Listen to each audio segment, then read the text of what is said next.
Okay, hello nurses, especially dun sa mga magte-take ng board exam, no? Not only in local licensure examination but also in NCLEX also, posible yun, no? Pwede rin po yung mga maghahaad, DHA, and Prometrics, no? Let's talk about health assessment. So it's very important, no? Part of the fundamentals of nursing is the physical examination or physical assessment or the nursing assessment. Okay? So what is nursing assessment? Sabi dyan, this is part of the nursing process. Okay? So, the nurse used physical assessments to what? Number one, to obtain baseline data and expand the database from which subsequent phases of nursing process can evolve. What else? To identify and manage variety of patient problems. Could be the actual or potential problem. What else? To evaluate the effectiveness of your nursing care rendered to a patient and enhance the nurse-patient relationship. Okay? And also to make clinical judgment. Now, let's talk about gathering data. So, ano ba yung mga kailangan natin i-gather? We have two particular data na dapat tandaan. We have your subjective data and your objective data. If you talk about subjective, you're talking about what being said. No? What is being said by your patient, which is subjective. No? When you talk about objective, this is something that we can see or that we can measure. This is observed by the nurses. Okay? So, what are the assessment techniques that you have to understand? So, mayroon po tayong tinatawag na sequential order, no? So, tandaan nyo lang po yung IPA, no? IPA, ano yung IPA? Inspection, palpation, percussion, and auscultation. But except for the abdomen, which is you have to inspect first, followed by auscultation, percuss, and palpate. This is to prevent, no? This is to prevent and refrain the nurses and other assessor not to get what you call abnormal or altered result, kasi ma-alter natin pag inuna natin yung pinalpate agad natin, pinercas agad natin.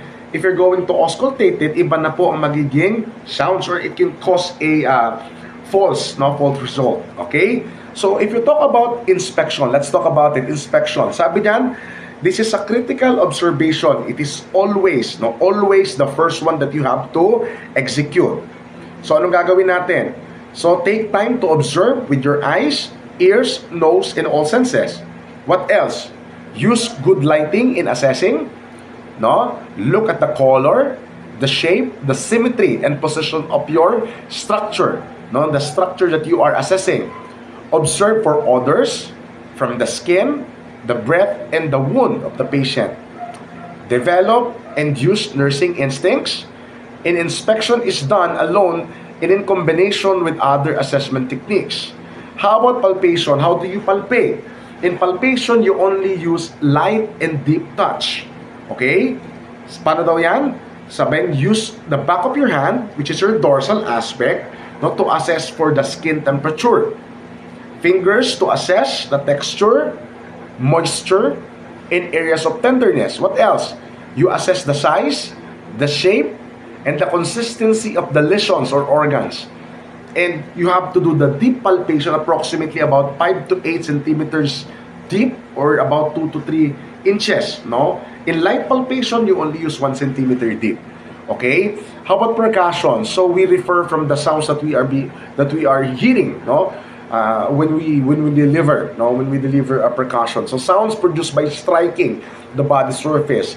So produces different notes depending on the underlying tissue or underlying organs that you are assessing. And like for example, there's an underlying mass, could be dull, resonant, flat, or tympanic.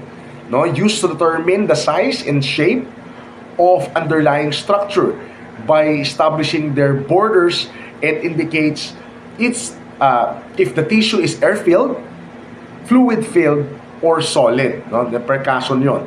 How about the last one, the auscultation? So auscultation is listening to the sounds produced by the body. So you talk about direct auscultation, this is the sounds are audible without stethoscope. When you say indirect auscultation, this is by the use of your stethoscope. No? How do we do it? Know how to use the stethoscope. No?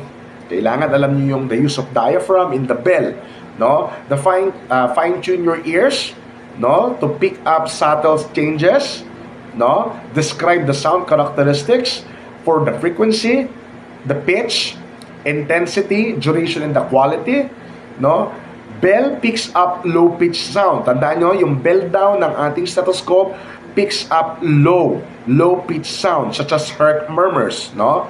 And then, no? And also, the use of diaphragms has to be practiced. Do you understand? That is a sequential action that you need to undertake or to execute during assessing, no? During assessing our patient. Do you understand?